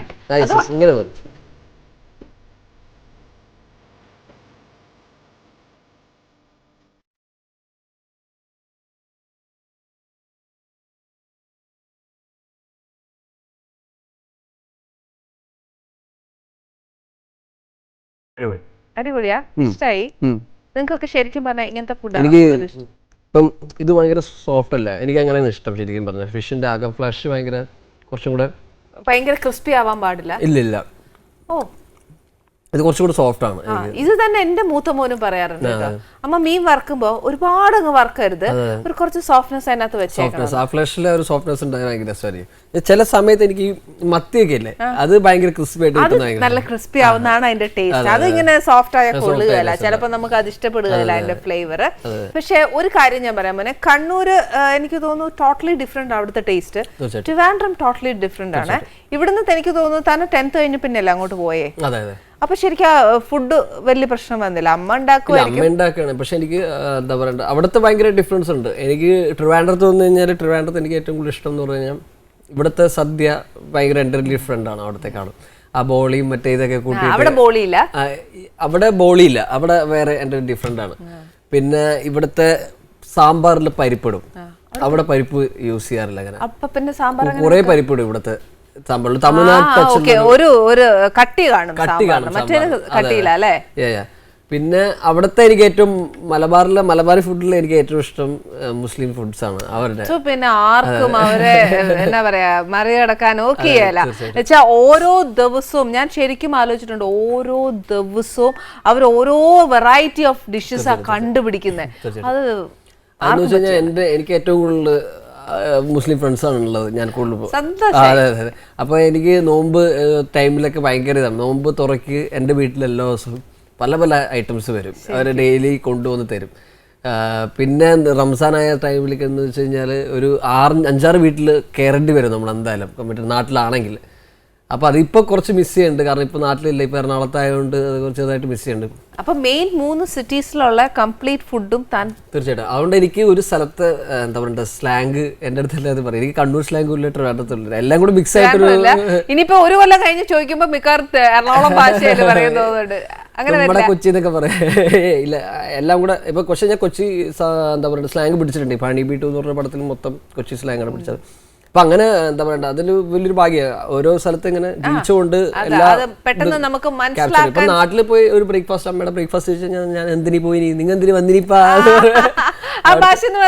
എന്തിനു വന്നിനിപ്പാ, നീ കീഞ്ഞു പാഞ്ഞ് ഓടിനാ, നീ ഇലയാട് ചാടിക്കളാ, ഇങ്ങനത്തെ ഇടയ്ക്ക് കീഞ്ഞു പാഞ്ഞ് ഓടി എന്ന് പറഞ്ഞു കഴിഞ്ഞാൽ കീയുക മീൻസ് ഇറങ്ങുക, പായുക, കീയുക മീൻസ് ഇറങ്ങുക. നീ ട്രെയിൻ എന്തിന് കീഞ്ഞു പാഞ്ഞ് ഓടി എന്ന് വെച്ച് കഴിഞ്ഞാൽ നീ ട്രെയിനിന് എന്താ ഇറങ്ങി വേഗത്തിൽ പാഞ്ഞ് എന്ന് പറഞ്ഞ പാഞ്ഞു ഓടി. പിന്നെ ഇല ചാടിക്കള എന്ന് പറഞ്ഞാൽ ചാടുക എന്ന് പറഞ്ഞാൽ അവിടുത്തെ ഇതിൽ 2 അർത്ഥങ്ങളുണ്ട്. ഒന്ന് ഇത് നമ്മൾ ചാടുക, ജമ്പ് ചെയ്യുക, ഒന്ന് മറ്റേ എറിയുക, കളയുക. പിന്നെ അല്ലാതെ എനി എന്ന് പറഞ്ഞൊരു സംഭവം, എന്തിനി പോയിനി, നീ എന്ന് പറഞ്ഞൊരു സംഭവം, വന്നിനി, അങ്ങനത്തെ കുറച്ച്. എനിക്കൊന്ന് കുറച്ചുകൂടെ ഉള്ളിലോട്ട് പോയി കഴിഞ്ഞാൽ നമുക്ക് പെട്ടെന്ന് അവർ പറയുന്നത് മനസ്സിലാവില്ലായിരിക്കും അല്ലേ നമുക്കൊന്നും. തീർച്ചയായിട്ടും പയ്യന്നൂര് കുറച്ച് മനസ്സിലാക്കാവും. പിന്നെ കാസർഗോഡ് പോയി കഴിഞ്ഞാൽ ഒന്നും മനസ്സിലാവില്ല. കാസർഗോഡ് നമുക്ക് പോലും മനസ്സിലാവാത്ത കുറച്ച് സ്ലാങ്ങുകൾ. അതെന്താ ഭാഷ കേട്ടിട്ടുണ്ടോ? അത് കുറെ ഭയങ്കര അവരുടെ തന്നെ കുറെ ഡയലക്ട്സും എന്ന് വെച്ചാൽ ഞാൻ എന്താ പറയണ്ടേ രീതികളുണ്ട്. 7ന്റെ വെള്ളം ബറാത്ത് നോട്ട് എന്ന് പറഞ്ഞാൽ 7ന്റെ വെള്ളം എന്ന് പറഞ്ഞാൽ 7-അപ്പാണ്, 7ന്റെ വെള്ളം. അതാണ് 7ന്റെ വെള്ളം ബ്രാത്ത് നോട്ട്. ബ്രാത്ത് എന്ന് പറഞ്ഞാൽ പഴം. അങ്ങനെ ഓരോ ഉള്ളിലോട്ടുള്ള പല പല ലാംഗ്വേജസ് ഉണ്ട്. ബ്രാത്തും പഴം. അതെന്താ പഴത്തിന് ബ്രാത്ത് എന്ന് പറയുന്നത്? അത് എനിക്ക് തോന്നുന്നു അവരുടെ കർണാടക അങ്ങനെ എനിക്ക് തോന്നാം കന്നഡ ലാംഗ്വേജുമായിട്ട് ചിലപ്പോൾ മിക്സ്ഡ് ആയിട്ട് വരുന്നതായിരിക്കും അല്ലേ. അതെ. പിന്നെ അവിടെ ഉണ്ട് കൊങ്ങിണി, കുറെ കൊങ്ങിണീസ് ഉണ്ട്, അങ്ങനെ അങ്ങനെ പല. ഇതെല്ലാം പോട്ടെ, ഇത്രയും നല്ലൊരു അച്ഛന്റെ അമ്മയുടെ പേര് ഇതുവരെ ഞാൻ ചോദിച്ചില്ല. എന്റെ അമ്മയുടെ പേര് അപർണ എന്നാണ്, അച്ഛന്റെ പേര് സതീഷ് എന്നാണ്. ഓക്കെ. ഇപ്പൊ രണ്ടുപേരും പയ്യന്നൂരുണ്ട്. ഇല്ലല്ല, ഈ ഫാദർ ഇപ്പം ഞാൻ പറഞ്ഞു ഗവൺമെന്റിന്റെ ഡോക്യുമെന്ററീസ് പരിപാടിയായിട്ട് ഷൂട്ട് ട്രിവാൻഡ്രത്താണ് നടക്കുന്നത്. ഇവിടെ തന്നെയുണ്ട്. അമ്മ അവിടെ ക്ലാസ് ഉണ്ട്, അപ്പൊ അവര് വൈസ് പ്രിൻസിപ്പളുണ്ട്. അപ്പം എന്താ പറയണ്ട, എപ്പോഴും എന്താ പറയുക ലീവ് ഒന്നും കിട്ടാറില്ല. അപ്പൊ അവിടെ തന്നെ ചുമതല കൂടുതലാ. അപ്പൊ ചേട്ടൻ എവിടെയുണ്ട്? ചേട്ടൻ എറണാകുളം ഭാഗത്തൊക്കെ സീരിയലിന്റെ അവൻ ഇടയ്ക്ക് എറണാകുളം ഉണ്ടാവും, പിന്നെ ട്രിവാൻഡ്രത്ത് വരും. പിന്നെ എറണാകുളത്ത് വരുമ്പോ ചേട്ടൻ ഒരുമിച്ചാണ്. ഉണ്ടാവും. പിന്നെ ഇപ്പൊ പഴയ പോലെ സീരിയൽസ് വല്ലതും ചെയ്യാൻ ഇഷ്ടമാണ്? ഇല്ലല്ല, ഞാൻ എന്താ പറയണ്ടേ സിനിമ കോൺസെൻട്രേഷൻ സിനിമയ്ക്കകത്തോട്ടാ. ഓക്കെ. അപ്പൊ രഞ്ജേട്ടനെ പിന്നെ നോക്കണ്ട, ഇനി രഞ്ജേട്ടന്റെ എല്ലാ പടത്തിലും ഗണപതി ഉണ്ട്. അതിനകത്ത് യാതൊരു നായകനായിട്ട് വിളിക്കട്ടെ. രഞ്ജേട്ടാ കേൾക്കുന്നുണ്ടല്ലോ അല്ലേ? അതാ ഞാനിവിടെ പറയാട്ടോ രഞ്ജേട്ടാ, പിന്നെ ഉറപ്പായിട്ട് രഞ്ജേട്ടനെ വിളിക്കുമ്പോ ഞാൻ ഉറപ്പായിട്ട് പറയാം, രഞ്ജേട്ടാ ഇങ്ങനെ ഗണപതി വന്നു എന്റെ ഷോയിൽ ഇത് കാര്യങ്ങൾ പറഞ്ഞിട്ടുണ്ട്. നേരിട്ട് പറയാൻ അവനൊരു ഇച്ചിരി പ്രയാസമാണെന്ന് പറഞ്ഞേക്കാം. പക്ഷെ എന്തായാലും ഒരു കാര്യം പറയാം, രഞ്ജേട്ടനാണ് പൃഥ്വിയെ കൊണ്ടുവന്നത്. പൃഥ്വി ഇപ്പൊ നിൽക്കുന്ന അറിയാലോ, നമ്മുടെ ഒരു നമ്പർ 1 ഹീറോ ആയിട്ടാ. അതേപോലെ രഞ്ജേട്ടൻ ഗണപതിയും കൊണ്ടുവന്ന ഒരു വലിയൊരു ഹീറോ ആക്കട്ടെ. അതിന് ഉറപ്പായിട്ടും രഞ്ജേട്ടൻ ഏറ്റെടുത്താൽ പിന്നെ പേടിക്കാനൊന്നുമില്ല. പിന്നെ എല്ലാ ബ്രൈറ്റ് ഫ്യൂച്ചർ ഉണ്ടാവട്ടെ. എല്ലാ നല്ല കാര്യങ്ങൾ ജീവിതത്തിൽ നടക്കട്ടെ. അച്ഛൻ്റെ അമ്മയുടെ അനുഗ്രഹവും ദൈവം തമ്പുരാന്റെ അനുഗ്രഹവും എപ്പോഴും കൂടെ ഉണ്ടാവട്ടെ. ഭാവിയിൽ വലിയൊരു ഹീറോ ആയിട്ട് ഞാൻ പിന്നെയും ഇവിടെ വിളിക്കും.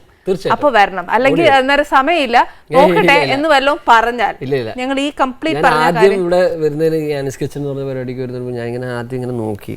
അപ്പം ആനി ചേച്ചി ഇങ്ങനെ കുറെ ആൾക്കാരെ പൊളിച്ചെടുക്കുന്നത് ഞാൻ ഈശ്വര എങ്ങനെയായിരിക്കും, ഞാൻ പോയ പെട്ടുപോ. പക്ഷെ എനിക്ക് ഇപ്പൊ ഭയങ്കര റിലാക്സ്ഡ് ആയി. ഇന്റർവ്യൂ ഒന്നും ഫീൽ ഒന്നും ഇല്ലല്ലോ. ചേച്ചിയുടെ അടുത്ത് വന്നിരുന്ന വർത്താനം പറയുന്ന കൂട്ടല്ലേ ഉള്ളൂ. താങ്ക് യു മോനെ. പക്ഷെ എന്തായാലും ഈ തിരക്കിന്റെ അടുത്ത് ഓടി വന്ന് നമ്മുടെ ഗണപതി ഇപ്പൊ ഇങ്ങനെയാണ്. കാരണം ഞാൻ ഓടി വരാൻ കാരണം ആനി ചേച്ചിയുടെ ഞാൻ ഒരു ഫാനാണ്. തീർച്ചയായിട്ടും പണ്ട് ഒരുപാട് സിനിമകൾ നമ്മൾ കാണുമ്പോഴൊക്കെ പിന്നെ ആനി ചേച്ചി ചെറുപ്പത്തിലാണ് കണ്ടിട്ടുള്ളത്. അപ്പൊ ആനി ചേച്ചിയുടെ പരിപാടി എന്നപ്പോ സന്തോഷം ഉണ്ടായിരുന്നുള്ളൂ.